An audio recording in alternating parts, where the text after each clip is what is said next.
تاسو ته چې کوم معلومات درکو په سټوډیو دننه خو دا وخت زه موجود یم د پیښور کلیواله سیمه 400 روډ خزانه کیمپ کې.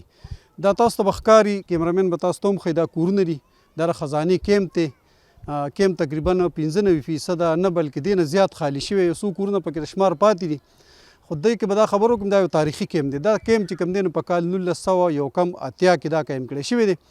د دې آبادي تقریبا 3000 نه سیوا وه، خو په 3000 که آبادي ده ویم نو په 3000 آبادۍ په حساب سره دلته په لکونو خلک اوسېده.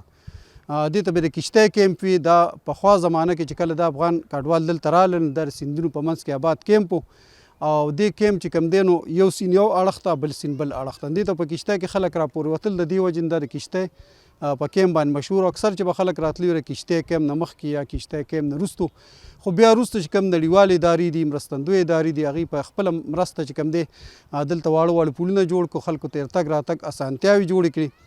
دې وجې نه بیا دغه کشتۍ نوم په مزه مزه ختمېده او دا کیمپ چې کوم دی د خزانې کیمپ نوم. او بیا په دې کې ځینې سرکاري دفتر هم وي. په هغه دفترو کې چې کوم د عالمي ادارو دفتر وي یا سرکاري دلته لوکل دفتر ضلعي انتظامي.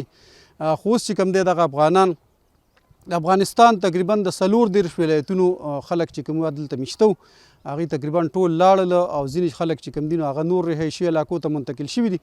خو چې کوم پاتې دي هغوی سره مونږ خبرې اترې کړو. خفه دي چې یاره مونږ ډېر زیات خفه یو، ځکه دلته 40 کاله 41 یا 48 کاله پورې مونږ دلته تیر کړل. نو بیا دلته زموږ غم خادیانې رشتې دي، خپلولی دي، ملګرتیا را سبقونه دلته ویل، دلته واړه رالوي شو.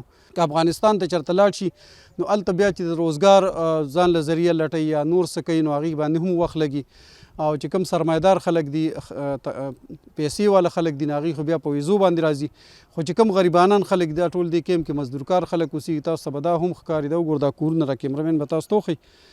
دا کورونه را سامانونه چې کوم دي په ډاګ اسمان باندې پراته دي او دلته خلک چې کوم دي ډېر زیات پریشانه دي، خفه دي.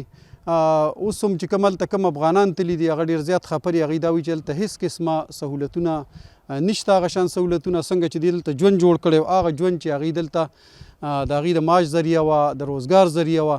نو په دې وجه باندې دا کیمپ چې کله خالي شو، د هغه علاقې ښکلا، د هغه علاقې ښایست، د علاقې غم خادي، د علاقې مړی ژوندی، دا هم ورسره متاثره شو. ځکه چې یوازې افغانان نه بلکې پاکستاني خلک هم ورپسې خفه دي چې دا افغانان چې کوم دي یو بل سره به په سخته نرمه کې منډه تړله واله، بلکې ډېر خلک داسې دلته پاکستانیانو سره رشتې هم شوي دي، د افغانانو پاکستانیانو سره شوي، د پاکستانیانو افغانانو سره شوي دي. نو هغې وجې نه هغه رشتې چې کوم دی هغه هم جدا کېږي.